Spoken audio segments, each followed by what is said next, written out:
Ya estamos al aire. Muy bien. Bienvenidos un viernes más aquí en Agora Radio y los presentes se disculpan por su ausencia o algo así. No, ustedes dos, yo no. Yo sí vine. La semana pasada no tuvimos programa, así que también discúlpate. No, fue culpa de Germán. Y bueno, hoy vamos a hablar acerca de un filósofo de los más extraños e inclusive me parece que uno de los más complicados. Aparentemente Kierkegaard inicia de manera clara la tendencia existencialista para lo que se denomina como filosofía existencialista o del existenciario para los que hacen fenomenología. Y pues más que nada en su filosofía o en sus trabajos vamos a encontrar intereses profundos como el concepto de vida, el concepto de posibilidad, la angustia, la desesperación, que a final de cuentas tienen una interconexión bastante profunda con la referencia al pecado y pues obviamente se refiere al pecado 100% bíblico, jamás lo cayó, sí partió siempre del pecado, al menos en el concepto en el texto de la desesperación y también en el de la angustia. Y pues obviamente nos encontramos con una mezcolanza que implica la teología, implica también una especie de vitalismo, aunque no reconocido, y a final de cuentas una especie de reencuentro con el yo mismo. De Kierkegaard se pueden decir varias cosas, inclusive se puede decir que a los nietzscheanos que caen gordos, los que caen mal, se puede decir que Kierkegaard citó a Nietzsche sin hablar de él, y también de Nietzsche se dice que citó a Kierkegaard sin hablar de él, porque además fueron pues en su etapa de madurez, obviamente la edad biológica es distinta, pero en su etapa de madurez filosófica son bastante similares en algunos aspectos. Uno de los aspectos que comparten de ellos es precisamente la identificación de los sujetos con la religión cristiana y en ocasiones protestan, ¿no? Pero protestan muy a su manera. La diferencia es que Nietzsche siempre se mantiene como inclusive el mejor de los cristianos después de Cristo, y Kierkegaard supone a Dios y a Cristo pues obviamente como deidades que están quietas, existen pero no intervienen en nuestra existencia. Pero antes de entrar hablar acerca de los conceptos generales de la filosofía, pues como buenos hermeneutas que somos y como fuimos a la escuela a estudiar filosofía, pues hay que analizar también hay que analizar también obviamente pues cómo fue la vida de nuestro pensador, ¿no? Bueno, este pensador es de esos sujetos que nacen con un ego tremendo, pero que también tenían por qué decirlo. Y pues Kierkegaard decía de sí mismo que pues iba a ser un pensador póstumo, en el sentido de que pues en su existir o en su desarrollo biológicamente vivo, determinado como tal, pues no iba a ser reconocido. Sin embargo, después de la muerte, iba a ser reconocido como gran filósofo y además las personas se iban a interesar en su vida, porque según él sabía que su vida era pues lo bastante interesante como para leer sus biografías, ¿no? Pues más o menos, al menos te rías un rato, entre comillas. Sí, y es un filósofo... Claro que sí. No sé si salió de su ciudad, es danés el señor, o sea, ¿qué puede haber en esa ciudad? Yo no sé, de hecho es una de las grandes preguntas que nos hacemos los compañeros aquí, ¿quién se mete a estudiar danés para leer a Kierkegaard, ¿no?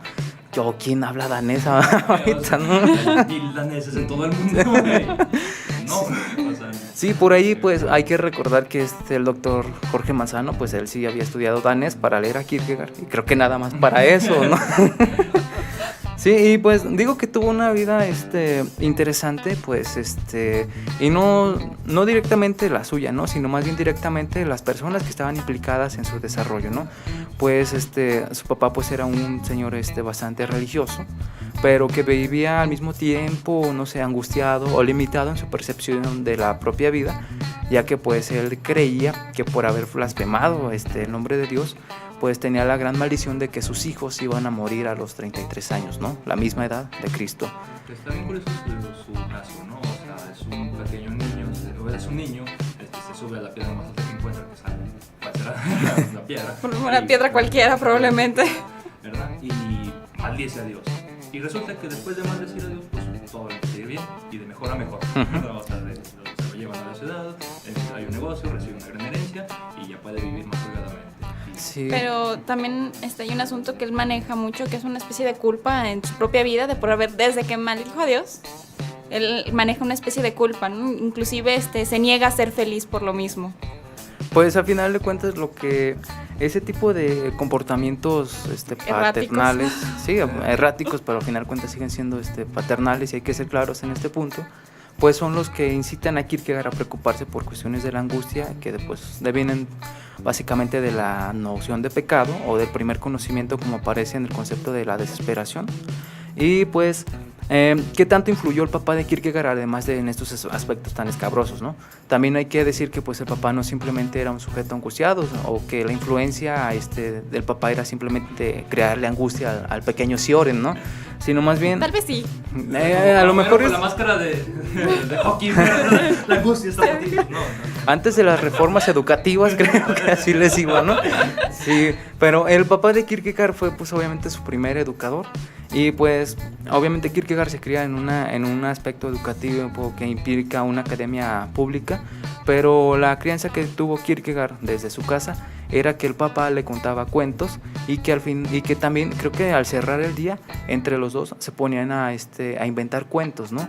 Este aspecto lúdico fue el que hizo que Kierkegaard se creyera esta cuestión de una especie de esteta y una especie también como de reminiscente, porque al final de cuentas Kierkegaard siempre se está retomando a sí mismo. Bien tú mencionabas que la cuestión estética, si bien se creó en un pensamiento ligero de conocimiento aún en Kierkegaard, es al final cuando retoma el primer pensamiento y dice que él ya lo había pensado así de complejo, ¿no? A mí eso se me hace como ya demasiado ego, ¿no? Así de yo siempre he pensado así de complejo he sido siempre, ¿no? Siempre, yo dije eso y siempre lo mantuve. Sí, hay otra cuestión de que el papá, que lo pedimos, el ser angustiado y todo eso, gracias a su gran herencia se dedicó a uno de sus grandes placeres, que era la lectura. O sea, no era una persona que se mantuvo inculta, era una persona que le gustaba leer y por ende también le gustaba discutir. Ahí mencionan su forma de discutir, que era una forma muy socrática, muy mayéutica, en el que él escuchaba todo lo que le decían y después había una réplica voraz, o sea, les dijeron, estás bien tonto, no sabes lo que estás diciendo. Ajá, pero con palabras elocuentes, con palabras con diplomacia, ¿qué tal? No sé qué es eso. ¿Verdad? Y que a un pequeño Kierkegaard al escucharlo se emocionaba demasiado y él se sentía muy influenciado por eso, por la labia del padre, por la escucha. Entonces él sentía en la misma escuela donde le hacían bullying por ser Dilo, lo ibas a decir por estar jorobado. Me estaba esperando a llegar a Regina. Jorobadito. El niño es feo. Ya de adulto ya lo puedes criticar, pero a un niño no. El niño era pero eso no le quita que estaba jorobado. Estaba curiosito. Bueno, le hacían bullying por ser jorobado, por ser alguien más escuálido. Caminaba también cojeando, ¿no? Tenía varias afecciones físicas y tengo entendido que también era de salud un poco débil, no era exactamente la persona más saludable en No era John Cena. Que eso también influyó que también encontrara más gusto todavía por la lectura, dado que no podía salir a jugar, se quedaba en la biblioteca o en el estudio de su padre. Pues yo nunca tuve para comprar juguetes y nunca me dio ganas de estudiar. Nunca me dieron ganas de estudiar, ¿no? Pero es que tampoco tenía biblioteca o estudio. Bueno, sí. Sí, esto se menciona pues porque el estado histórico, vaya, así se denomina en filosofía, ¿no? El estado histórico del sujeto, que es su manera de vivir a final de cuentas, es el que lo determina a pensar, ¿no? A preocuparse por cuestiones que él mismo sentía. Imagínate a la edad de 5 o 6 años que todo el día estuvieran moliendo con que era jorobado, ¿no? O sea, mi escuela. Sí, esa aptitud de los sujetos contra el más inválido o desválido, pues es como perenne en el sujeto, ¿no? Imagínate también que cuando fue adulto, pues también se mofaban de ello, ¿no? Cuando escribió cuando redactaba sus propios diarios, pues obviamente sus críticos no solamente lo criticaban desde una perspectiva filosófica, sino que seguían achacándole de lo mismo, ¿no? Que por estar jorobado tenía ciertos pensamientos, se hablaba de una especie de determinismo biológico de su parte, ¿no? Y pues otra de las cuestiones que el sujeto, no sé si lo padecía, a mí me parece que hasta lo disfrutaba, era que pues si iba caminando en la calle por línea recta y tenía que girar en una esquina hacia cualquier lado, tenía que hacerlo tocando la pared, rayándola con las yemas de los dedos. Y pues obviamente esto también hizo que la gente que vivía por ahí se burlara de él. Nunca he leído que fuera un sujeto respetado por los vecinos, sino más bien parece que se burlaban, porque inclusive se encontró una nota de su ama de llaves donde se burlaba del aspecto que él tenía cuando estaba escribiendo, que era inclusive un sujeto que se peinaba, yo creo que como... No, más bien no se peinaba, hay una descripción. Es que sí se peinaba, sí le echaba ganas. Bueno, hay una descripción en la mayoría de sus retratos que existen, están su cabello siempre hacia arriba. Y como una especie, ¿quién se peinaría es así? largo. Es que se podría decir... Bowie, ¿no? O sea, David Bowie, pero en feo. Probado. Y no sé si más rico, güey. Sí. Bueno, esta cuestión de niño, del bullying, de que le golpeaban por ser de eso, él encontró en la palabra, en la retórica, su herramienta. Mientras que a él lo atacaban con golpes, en cuanto era a insultos, a hablarle, a decirle de cosas, ahí él se los acababa. Él les ganaba, y entonces era algo que encontró un ego y una satisfacción porque no podían detener en esa Que parte. inclusive Kierkegaard se burlaba de sus profesores en clase, ¿no? Que también eso le valió pues bastante castigo de parte del profesorado en turno, y que a final de cuentas pues fue creando también en él una especie de sentimiento de no valer nada, pero al mismo tiempo de querer superarse. Y eso queda pues más que claro al momento de que hablemos de los conceptos de angustia y desesperación. Queda más que claro que a final de cuentas, aunque todos los sujetos estén sumidos en los conceptos de angustia y desesperación, a final de cuentas lo que queda pues es tomar estos conceptos como una especie de destrucción que viene siendo necesario, porque a final de cuentas destruyen lo que ya hay, es decir, lo que ya está molido por los golpes y los insultos, por las desavenencias de esta vida, y que a final de cuentas ese vacío que ocurre frente a ti es el momento en el que tienes que llegar para transformarte a ti mismo. Kierkegaard no va a hablar nunca de las masas, nunca va a hablar que lo hagas por los otros, que lo hagas por la comunidad, sino siempre va a ser autorretributivo, es decir, es hacia sí mismo.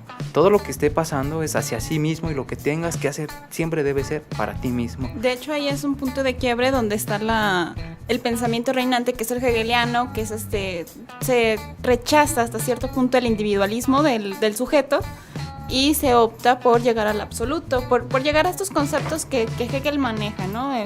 Sobre todo el todo, el absoluto, la nada, que son conceptos totalmente abstractos y que no refieren a un sujeto en particular. Bueno, con esta idea, parte de aguas de Hegel, Kierkegaard, vamos a continuar un poquito con su contexto histórico, su bibliografía, pero regresando del corte, ¿se molesta? Pero regresando del corte después. Pues ya que... Bueno, si no, continuarle. Háblanos de Hegel. No, Hegel no.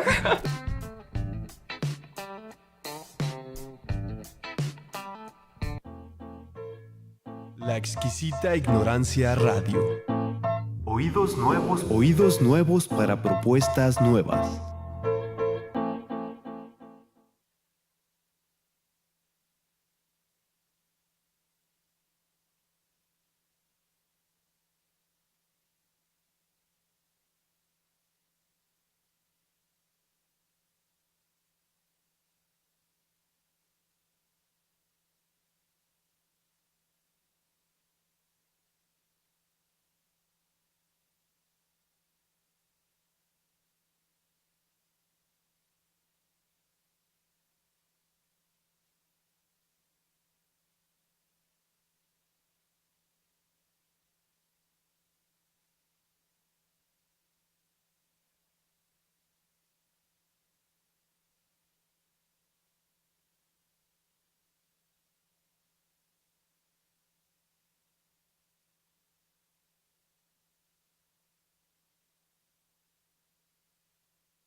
La exquisita ignorancia radio. Oídos nuevos. Para propuestas nuevas.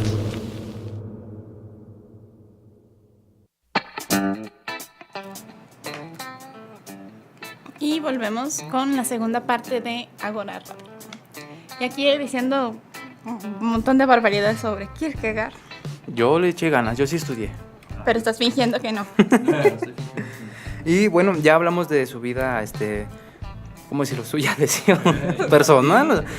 Sí, porque es que si vamos a hablar, por ejemplo, del caso de Regina Olsen, Casos públicos. de su mujer amada, pues ya implica hablar de otra persona que a final de cuentas también tuvo gran impacto en su pensamiento, ¿no? Y pues, ¿cómo fue? ¿Por qué se denomina el caso Regina y por qué es interesante hablarlo? Bueno, pues dijimos que a Kierkegaard la vida lo trató mal. Hizo que lo trataran mal. No, también. De un inicio, Le iba bien, ¿no? Se aguantaba, era tolerable. Una existencia tolerable como en la que nosotros estamos Casi ahorita. cualquiera, ¿no? Ajá. feito pero con dinero, así que... Pues Guapo. aún. Así que era guapo. La de control está burlando. Concentración. La vida lo trató, digamos, de manera somera, ¿no? Pero cuando Kierkegaard se enamora de la señorita Regina, pues a final de cuentas, como que también la vida lo empieza a tratar bien. Y luego le dan una cachetada, ¿no? Para no salir de la rutina, pues también le va mal. Kierkegaard se le declara a la señorita Regina en 1840. ¿Sí, en el 40? No. En 1840, sí, 1840.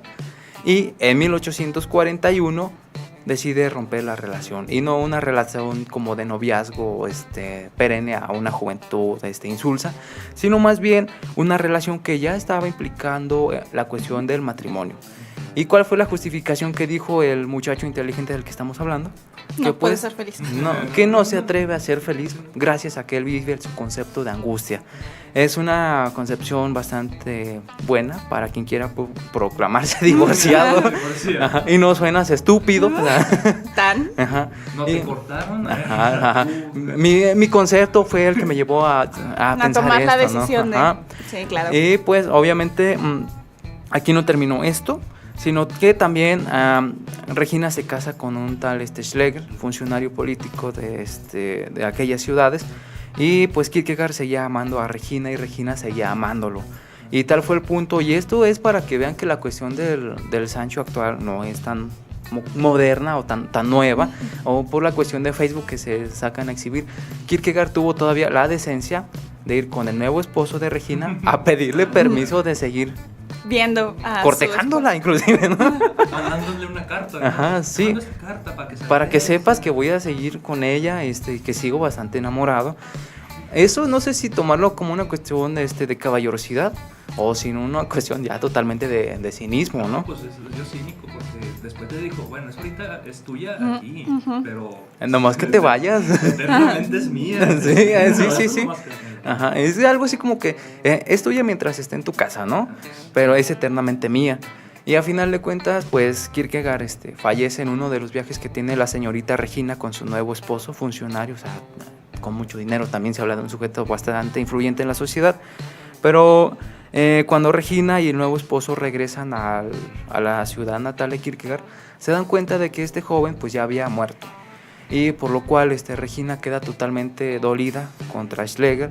Y pues tal fue el amor que le tenía Regina, que decide pues ser sepultada lo más cercano a Søren Kierkegaard una vez que fallece. Creo que no la sepultan a un lado, pero sí la sepultan lo más cercano que se pueda. Me gusta porque en un texto dice a un tiro de piedra. O sea, lo sepultaron a un tiro de piedra con Regina, ¿verdad? Sí, es bastante... Bueno, es que nuestras medidas, nuestras medidas métricas de distancia siempre han sido muy curiosas. Entonces, probablemente a un tiro de piedra ahorita, no sé. Estamos a 20 lápices. Sí, alguna cosa así. Sí, y pues ¿qué más se puede decir de esta relación? Pues obviamente se trata de una fuerte relación que él tuvo. Inclusive se dice que a Regina la veía como su nueva madre, ¿no? Qué enfermo. yo no sé, pero la cuestión freudiana siempre ha sido latente y yo me cuido, yo me cuido. Mira, mientras más lejana de mi nacionalidad sea mi novia, mejor. Para todo caso, sí, para todo caso, mientras menos parecido. Los conceptos de los que se trata la filosofía de Kierkegaard pues están implicados, están súper bañados en estos sucesos, ¿no? Por ejemplo, la cuestión de la angustia de Kierkegaard en la que vivía en la época de su matrimonio, pues es de las más complejas que tiene el pensamiento kierkegaardiano. Pero si vamos a hablar del concepto, primero deberíamos empezar por la cuestión de qué era la realidad para Kierkegaard. Si bien había una realidad para los científicos de aquella época, Kierkegaard bate su filosofía contra el pensamiento científico. ¿Y por qué lo bate? Bueno, lo va a batir porque para él la ciencia se ha encargado de analizar todo lo que analiza como si fuéramos animales, es decir, en una especie de generalidades, es decir, universaliza. Pero para Kierkegaard lo más importante es la unidad, el uno, el sujeto en sí mismo. Y pues para él, en su filosofía, lo que hace que el sujeto sea uno mismo, ese uno solo, el único, el que está aislado, vale más que la especie. Y en los animales es a la inversa, la especie vale más para la unidad. Esto implica que según la visión de Kierkegaard, la ciencia nunca se ha dedicado a analizar al hombre tal como debe ser, sino siempre desde la especie, como si fuéramos parte de la misma fauna que está analizando a nivel científico el hombre de la época. Y también de ahí una de las críticas más feroces o en ese aspecto, pues más cortantes hacia el pensamiento de Kierkegaard. No, dígalo bien, kierkegaardiano. No. 3 veces y rápido. Sorénico. O sea, está un poquito más sencillo. El asunto de cómo abordar el estudio del ser humano a partir de la unidad. Y a partir de la unidad no se puede llegar a una generalidad porque sería ir en contra del pensamiento de que propone Kierkegaard. Que es el que va en contra del panlogismo. Y del sintetismo. También a Kierkegaard le gustaba mucho utilizar este lenguaje bíblico y estos personajes, todo eso.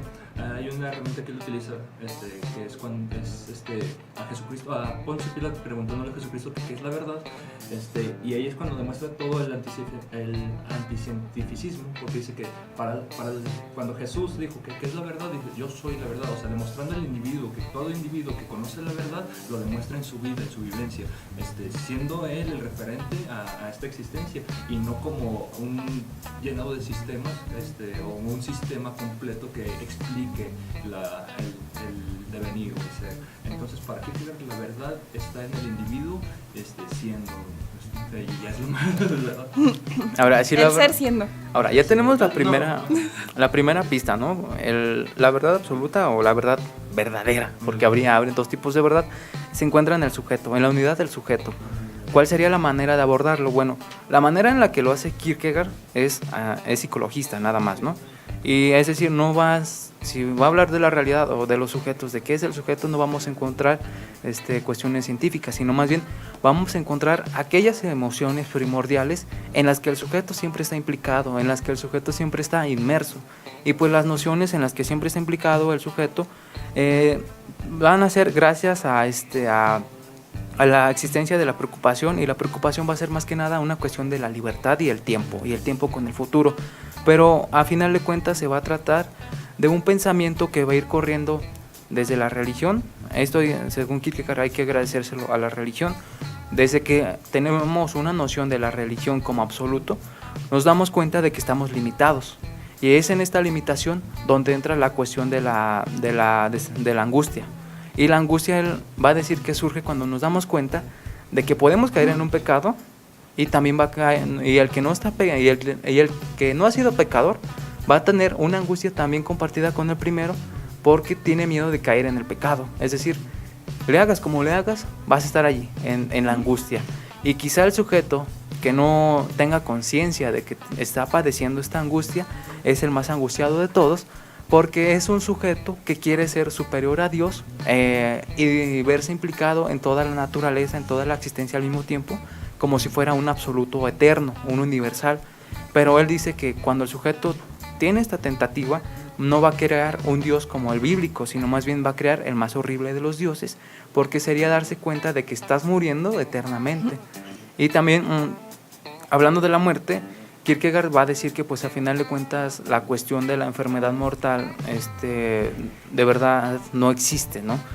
Porque para que una enfermedad mortal pueda ser mortal como tal, pues a final de cuentas debe estar justificado que más allá de esta existencia no hay nada. Sin embargo, como no tenemos la seguridad de que más allá no hay nada y que sabemos que al menos en este lugar vamos a dejar de existir, nos vamos a ver otra vez enrolados en esta cuestión de la angustia. Es decir, la angustia implica también la cuestión de saber que salimos de un lugar para otro y nos damos cuenta de que tenemos la libertad de tomar dos caminos. Pero la libertad de tomar dos caminos también implica darse cuenta de que si los tomamos vamos a abrir otra vez esta cuestión de poder decidir. Entonces la angustia sigue estando siempre ligada. Se va a perpetuar la angustia en este aspecto de que siempre va a haber una decisión después de la otra, siempre se va a encontrar el sujeto en la división de caminos. Y por eso él dice que a final de cuentas somos seres totalmente libres. Y pues si se dan cuenta no se trata de una libertad que suene como positiva, como bonita, como pues. Sonaría, sino más bien somos libres en la cuestión de que somos capaces de decidir, pero a final de cuentas la decisión que tomemos es la que nos va a llevar otra vez de regreso a renovar esa angustia de la que ya habíamos salido, pero nunca nos va a ir como plenamente, no plenamente bien, sino más bien plenamente con certeza, porque la certeza es algo que en Kierkegaard no existe. En Kierkegaard existe la libertad gracias a que no hay una certeza. La certeza de que puedas hacer planificación de este momento al siguiente no existe, sino más bien siempre existe el caos porque siempre existe la capacidad de que tú mismo vayas a elegir.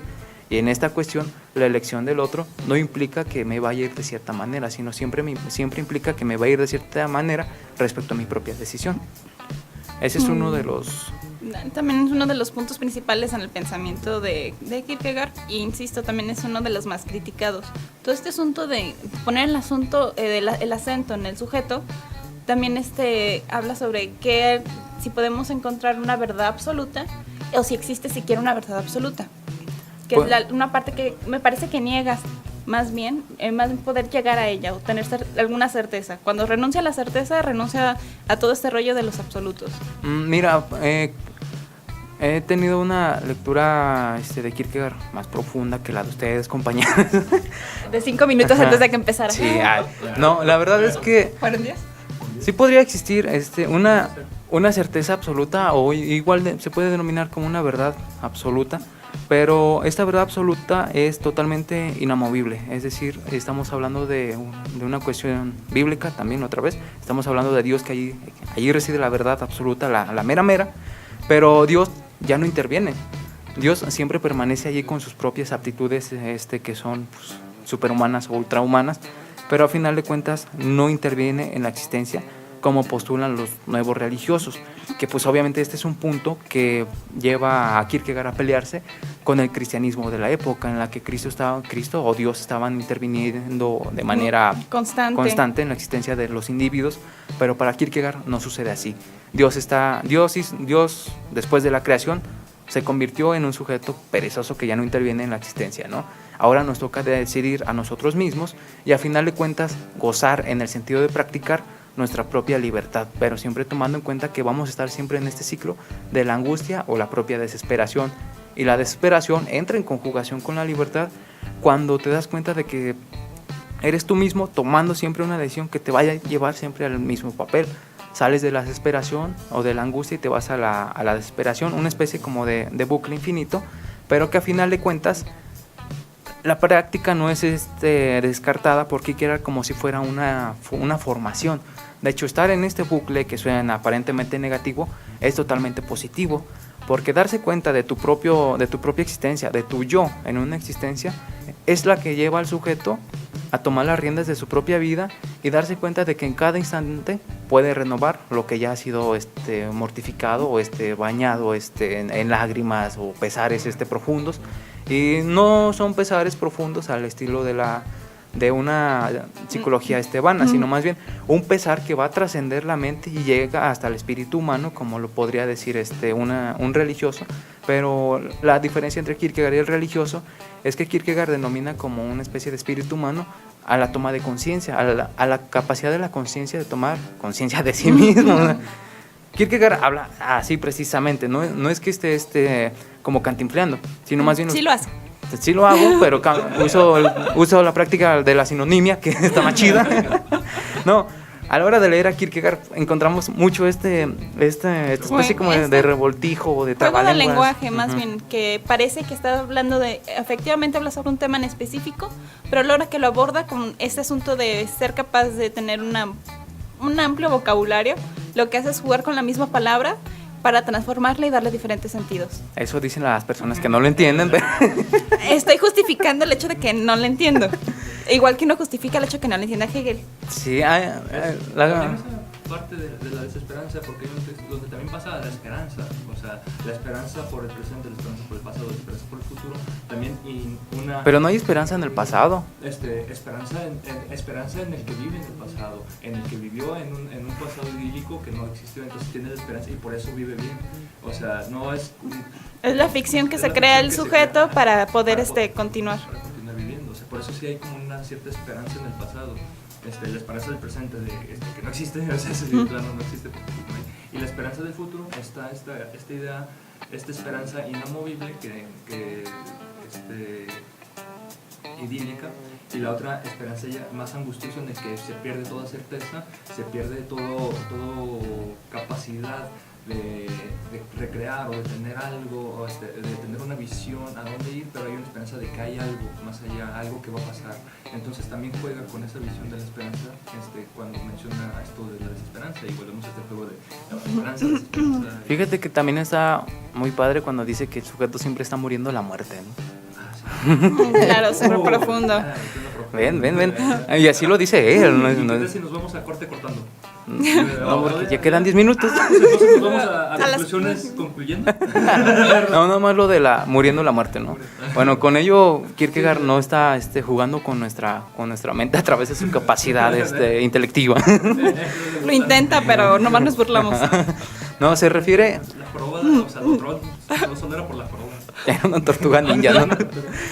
Se refiere, bueno, con morir la muerte se refiere precisamente a que estamos en este ciclo perpetuo entre angustia, desesperación y libertad, que pues tiene una connotación negativa, pero morir la muerte significa también que estamos perpetuamente condenados a ser libres. Y eso no lo dice Sartre. ¡Ah, me salió! Hola, señor francés, el visco. Sí. Conocemos a los filósofos por sus defectos, ¿no? Sí. Sí, son bastante distintos, ¿no? También habría que aclarar este punto. Si nos gusta mucho El existencialismo. El existencialismo francés más que nada, y luego nos brincamos a Kierkegaard haciendo una especie de retroceso bastante injustificado, pues no vamos a encontrar un texto de nuestro agrado, porque obviamente desde la onda de los cafés filosóficos con Jean-Paul, pues a final de cuentas se trata de un pensamiento ya déjenme se trata de un pensamiento que vela por una especie de resolución de la vida, pero de manera atea, ¿no? Es decir, sí niega a Dios rotundamente, mientras que Kierkegaard sí acepta la existencia de Dios, pero Dios ya no interviene, ¿no? Entonces esa sería la gran diferencia, el tópico general, si habláramos de diferencias entre ambas perspectivas. Sartre tendría 3, ¿no? La que escribió y las 2 que veía, ¿no? Sí, ese es el tópico que los hace diferentes, pero a final de cuentas otro tópico que los podría hacer bastante distintos, pues es dotar a la libertad en Kierkegaard de un sentido negativo, pero a final de cuentas es un sentido negativo que nos lleva como de alguna manera a renacer, ¿no? Porque somos libres. Y en los franceses somos libres, pero a final de cuentas somos libres, pero estamos hechos de lo que han hecho de nosotros mismos, ¿no? En Kierkegaard nadie nos ha hecho a nosotros mismos, sino nosotros mismos vamos formándonos constantemente de manera infinita hasta que nos demos cuenta de que estamos padeciendo la muerte en ese bucle que es eterno, ¿no? Y a final de cuentas, pues se llegó el momento de las conclusiones, muchachos. ¿Esa no fue tu conclusión, perdón? No, fue el comentario final. Así pregunto yo. A ver, pero ¿cuál es la diferencia entre mi comentario final y mi conclusión? Que empiece a Quetzalí. ¿Y ahora por qué? Porque eres señora. Doña. Doña. Ahora soy doña. Muy Eres bien. La doña. Igual, como siempre, la recomendación acercarse a los textos, y aunque como ya la advertencia que ya ha dado el compañero Fidel de que si le hay una un agrado mayor por el existencialismo francés, no van a encontrar elementos que sean parecidos realmente a este tipo de existencialismo, llamémoslo religioso, que es más bien más el padre del existencialismo, o al menos que se le denomina con la El más historias de la claramente. filosofía. Sí, el que está más claro, más bien. No vamos a encontrar tantas similitudes.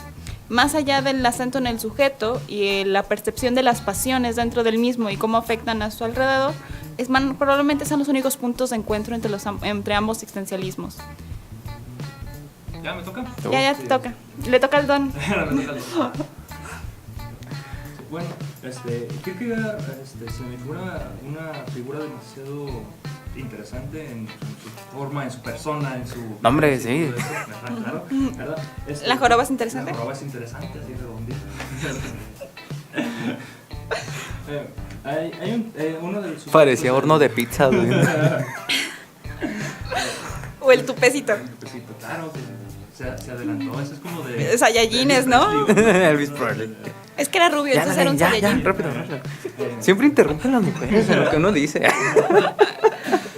El libro del uno o del otro, que también lo han denominado como la decisión, ¿verdad? ¿Por qué? Porque trata de demostrar ahí en ese libro esta parte de la existencia donde estás sometido a esa libertad, pero al final de cuentas la decisión hace como en la parte estética darle un valor extra, o sea, su filosofía era para darle un valor extra, un valor trascendental a tu existencia y a tu propio individuo. Él decía, en su forma cristiana, la vida es difícil, hay que hacerla más difícil, más angustiosa, hay que buscar una cuestión más de dificultad. Pero es que eso es lo que dice un güey que tiene mucho dinero, ¿no? Sí. No, también, o sea... Mucho dinero. Y de estas cuestiones, de estos temas curiosos de Kierkegaard y por qué él vivía así como vivía así, pues resulta que a él tenía una vocecita en la cabeza, una bonita vocecita. Esquizofrenia. La esquizofrenia, así la llamamos ahorita. Sócrates le decía Daemon. Me gusta más lo de vocecita. Es más amable con uno. ¿He estado viviendo en la joroba? Sí, y ahí la guardaba. Y le decía, ¿sabes qué? Es que tú vas a ser de estos sujetos que se van a sacrificar por un ideal. Por lo tanto, vive a través de ese ideal y no vas a necesitar trabajar, ¿no? O sea, tú dedícate a vivir, a ser idealista, a ser de tu idea. Bueno, acuérdate cómo dijimos hace rato en mexicano, tú vas a ser chingón. Tú vas a ser chingón. No trabajes, tú dedícate a eso, vete a los teatros, aunque solo sea 10 minutos. Cosas que él hacía, vivir la vida pública y aparentar no hacer nada, pero estar por dentro muy angustiado. Ese como que soy yo. Huye del trabajo. Ahora solo nos falta ser ricos. Sí, Una pequeña herencia. Pero buena. Sí. Dios, no les deseo nada malo, pero... Soy rico. Pero soy rico. Y pues antes de terminar hay que mandarle saludos a Meyali Díaz, a Martín Trejo y al compañero Palafox. Pues Olis. Y que dicen que hable del pack. Tú eres un cerdo de internet, ¿qué es un pack? ¿Te lo mando o qué? Ya sé qué es. Mi compañera de control, usted también se ve que sabe, ya se está riendo allá atrás. Yo voy a seguir. ¿Vas a seguir con...? Seguiré investigando qué es un pack. Muy bien. Tal vez la siguiente semana hablemos del fenómeno pack en redes sociales. Podría ser podemos volver a este asunto de hablar sobre temas de actualidad. Hablar de cosas que le importan a la gente, ¿no? Y bueno, yo creo que pues aquí nos despedimos. Gracias, señor Camacho. Ya no te dijo vago. Hablé con ella, le dije, oye, ¿sabes qué? Hoy Mi fue compa. Pero... Licenciado Fidel. Acuérdate del licenciado. Muchas gracias. Y la Licenciado señorita Vago. licenciada Controles. Hasta luego. Hasta luego.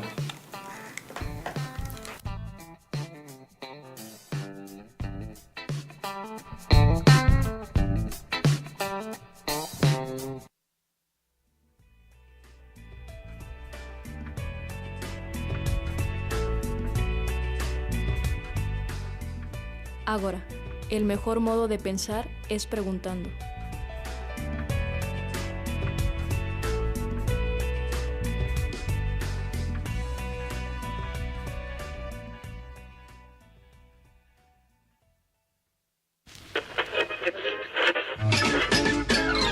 La exquisita ignorancia radio. Oídos nuevos para propuestas nuevas. Now, here comes the music.